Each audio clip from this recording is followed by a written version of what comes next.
Hello ladies and gentlemen, this is Blue Maxima, and I've gone digging into the old bundle of PlayStation 1 copy discs again. This is G-Police. It's not exactly like a 6 Degrees of Freedom shooter, but it's close. It's like a space shooter, but it takes place inside all of these planetary domes. So it's not exactly space shooter, but it plays a lot like one. This is released by Psygnosis and Wheelhouse, and strange thing about this game's release, Psygnosis actually released this almost directly next to Colony Wars, which is a game that's surprisingly comparable to, at least in genre and just general gameplay. I haven't actually played Colony Wars yet, they'll probably be on this channel someday, but G-Police was the one that I grew up with, so I'm talking about it now. And the idea is really simple. It's 2097. Earth is completely devoid of resources. There's a bunch of space colonies. The corporations have exerted control over the space colonies, but the Earth government is allowed to run a police force on the space colonies to try and maintain order and peace, and those are called the G-Police. And our main character, Slater, joins the G-Police in order to find out who got his sister killed. And that's pretty much the long and short of it. The rest of the story is told through these full-motion video cutscenes, which, while they aren't ugly, they aren't massively ugly, but they are definitely very indicative of their time. And notably the syncing of, like, the voice lips movement is awful. They probably would have been better off having, like, no voices whatsoever. Or having lip flaps whatsoever, I should say. The voices are actually alright, all things considered. Although, poor Tachikawa is a bit... He's a bit, what's the word I'm looking for? Stereotypical and clearly not an actor. So, it makes me laugh, but he's a nice guy, so I feel bad when he goes down in the mission that he goes down in.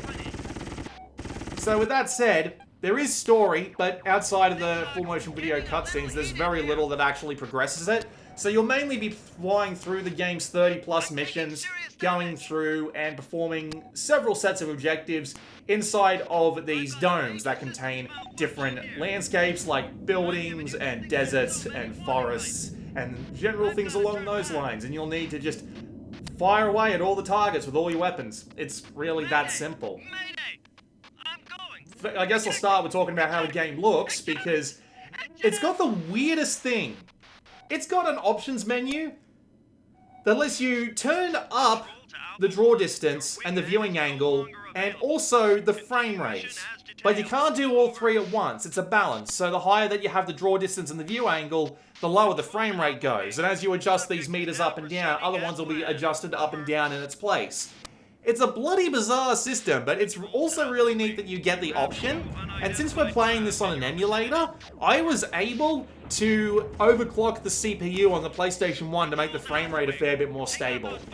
Admittedly, I could have done that better if I actually played the PC version, which existed around the same time this did, but we're playing PlayStation 1 games, so I'm doing the PlayStation 1 version. And of course, I'm also playing around with a few emulator settings here, so I've got the internal resolution at 1080p, I've got the PXGP texture filtering on, which means everything doesn't wave around a bit, and as a result, the game looks fantastic for a PlayStation 1 game. A lot of people call this game ugly, and I'm not really sure why, because, I mean, I might be getting a little bit of an extra benefit off of the, the general low resolution of the PlayStation 1 by having the internal resolution turned up a bit, but the cities are big, and they have a lot of detail in them. They've got everything from lampposts to random civilians running around, to little things like trees and things like that in certain other areas. And all of the models are really well done. They're pretty damn good looking. They have great texture work, and all of the effects too. Whether it be the gunshots or the explosions or just a trail of smoke coming out of a ship that's falling down from the sky. It's all really well done, so I don't understand how anyone could have called this game ugly. Maybe in its original iteration on PS1, but as it is now, no, it is legitimately a really good looking game for its time. Nice job. What's admittedly not as good looking is the full motion video cutscenes though, because good lord, they are indicative of their time. They're not terrible, but yeah, indicative of their time I think is the most generous I can be with them. The voice acting isn't actually that bad. Not really. I've heard a lot worse on the PlayStation 1. Except for maybe Tachikawa. That guy sounds like he's never acted a day in his life. It was kind of funny. But still, the voice acting is still pretty good. I don't have a problem with it, at least for this generation. This is about the quality you could hope for. And of course, games like Metal Gear Solid are games you could dream for. So, yeah, I'm willing to give them a pass on that one because it's alright. So the basic gameplay is really simple. You fly around this ship, you do the objectives as listed in each mission briefing, and when you do those objectives, you get to move on to the next mission. There's really not that much else to it. There are some secret missions to unlock, there are secondary objectives that you can do for a little bit of extra challenge, but that's pretty much the basic gameplay. It all happens inside these domes, which are all interconnected by singular tunnels. And the missions are really good. They are really varied. They've got a lot of different objectives going on for them. They're often quite short, so if you end up dead, they don't end up overstaying their welcome. And you've got plenty of armaments to deal with whatever comes your way, along with the ability to go and resupply if you need to, although you've got to be really specific about when you time it on certain missions. They were all talking about Tachikawa. But yeah, all the missions are actually really good. I don't have a problem with them. You get all sorts of objectives, like picking up nuclear bombs off the back of a train and dropping them off somewhere where they're not going to kill too many civilians. You've got taking down entire waves of fighters. You've got doing escort missions where you've got actually competent wingmen who will go after enemy fighters that you target for them. And I haven't played a mission in this game yet that I thought was bad. And considering that this game's got something like 40 missions if you count the secret ones, it's actually pretty good. And I'm genuinely surprised. I played through like 15 missions for this video, and very rarely did it ever feel like the game was repeating the same concept. And it kind of helps, by the way, that they've designed these missions, because the more missions that you go through, you'll get transferred to new areas, you'll start from new start points, you'll go to different areas in the domes themselves, and even though they do technically recycle the same domes, the same locations, because of the way that they have framed every mission, it helps keep the variety up. They get a good amount of use out of each of these areas without going over the top with it. And it also helps out with the fact that you don't have to worry about things like upgrades. You do get a new vehicle a bit of the way through the game with more weaponry, but you do have that thing going on inside your head, which is like, I have this amount of stuff to deal with these enemies, so there's no like upgrades that you can send yourself wrong with. There's no poor choice of anything. It's right down to you and your in-the-moment decisions as to whether or not you'll actually finish a mission, and I can't help but appreciate that. It's also helped double by the fact that you can rebind every single button on the controller. Well, most of them, I should say. You can't, like, rebind pause or what have you. But your acceleration and deceleration, your rising up and lowering yourself down, firing your weapons, swapping your target, switching your weapons, and doing your air brake, which lets you do, like, really sharp turns. Those are all entirely rebindable. Like, entirely rebindable. And it's weird that they let you do that on a PlayStation 1 game. But it works, because it lets you find the control scheme that you're most capable of using, and as a result, it's just really easy to jump in and start playing. Not to mention they give you 5 tutorial missions if you need them to teach you the basics, which is great, because nothing wrong with a few tutorial missions here and there. There's infinite continues, there's you can just retry anytime you want the mission that you're up to. And yeah, it's really well laid out. You get your objectives, there's usually a good amount of them, they're usually quite varied, you go out, you shoot them down, the shooting is satisfying. You get a fair few different kinds of weapons, like the faster but weaker missiles, the slower but stronger missiles, laser guns, rail guns, there's a couple of others, but the Starburst, which sends out 8 missiles to the sides of your copter and then hits everything on screen, so you have to be careful about when you decide to use it. You've got your Wingman, which you can order along like a weapon, and a cannon that slowly recharges and actually does decent damage, so you're not going to be left completely out in the cold if you're out of weaponry, but you need to take out 1 or 2 more enemies in order to get the mission to succeed. And as a result, the game is just really fun. It's really good to just jump straight in, do a few missions, fiddle around with what you've got, do a bunch of varied mission objectives, and it all controls really well. And thanks to the fact that I was playing this on an emulator with things like CPU, what's the word I'm looking for? CPU overclocking and internal rendering resolution multipliers. It looks good, it plays good, and it feels good. I know I've got basically no criticism, but that's because I've got basically no criticism. It can get harder in the later missions, but again, it's not like there's like an upgrade path that you can go wrong with. There's not like there's anything else going on like that, so it's just down to you and flying around this ship and slowly getting better at it as you retry missions. So again, the missions are usually short enough that retrying them is pretty much instant.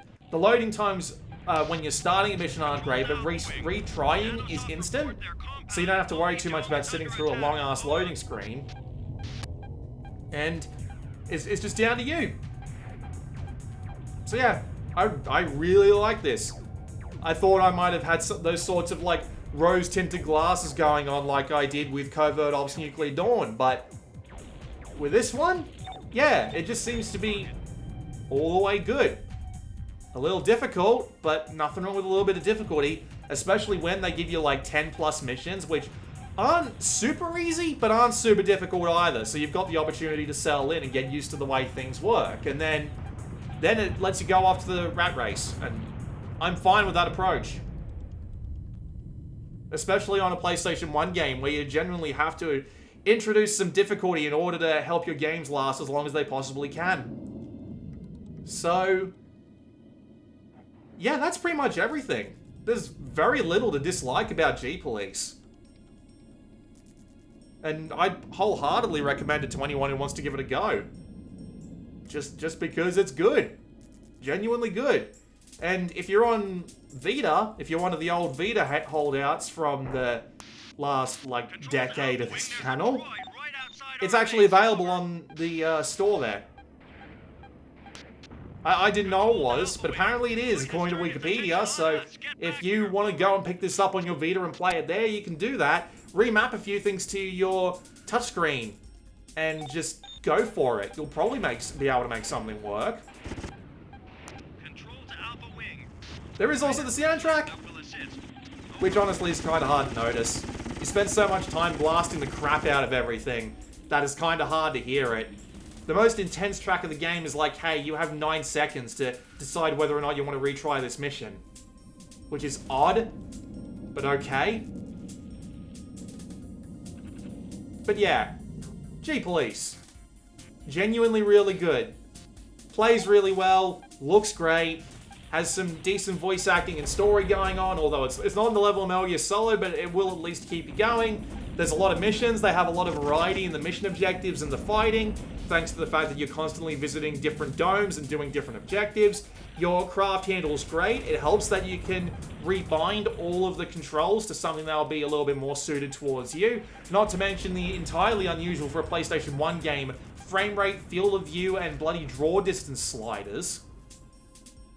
And it's just really good. They thought of everything. It's great. One of the better PlayStation 1 games that came out of the binder a copy games. With that said, this has been Blue Maxima. I'll see you all next time.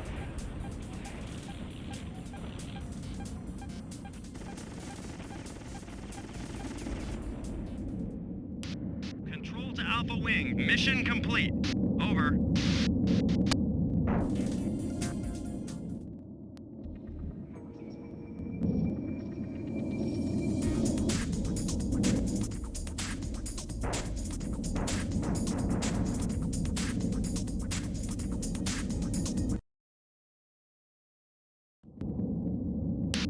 Control to Alpha Wing. Krakow craft confirmed ahead. Disable them before they impact. Over.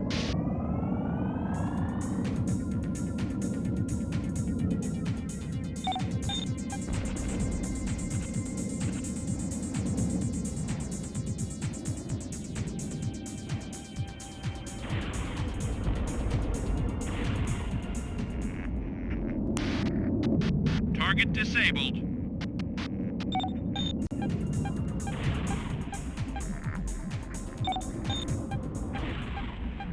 Control to Alpha Wing. You have multiple unidentified craft in your vicinity. Over. Control to Alpha Wing. Clear area of all enemy units. Over.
Control to Alpha Wing. Destroy enemy ground units. Over.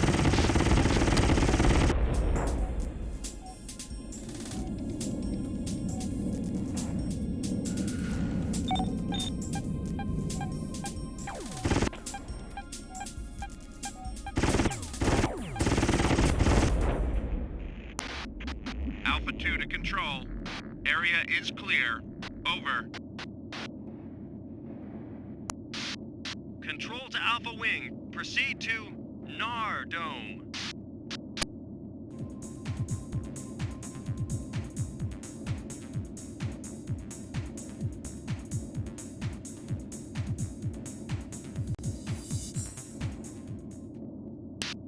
Control to Alpha Wing. Krakow craft confirmed ahead. Disable them before they impact. Over.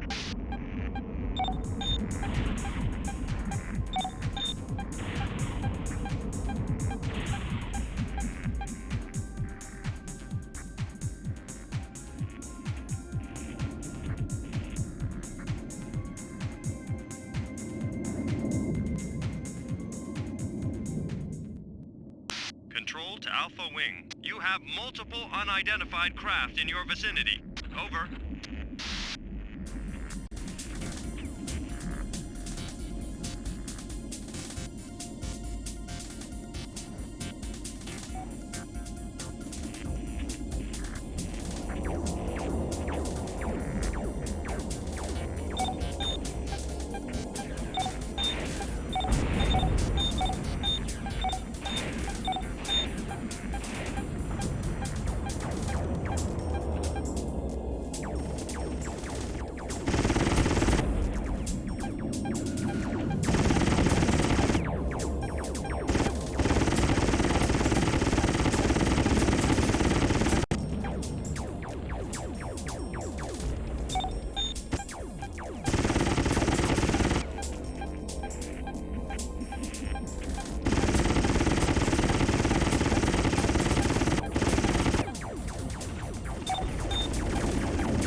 Control to Alpha Wing. Mission complete.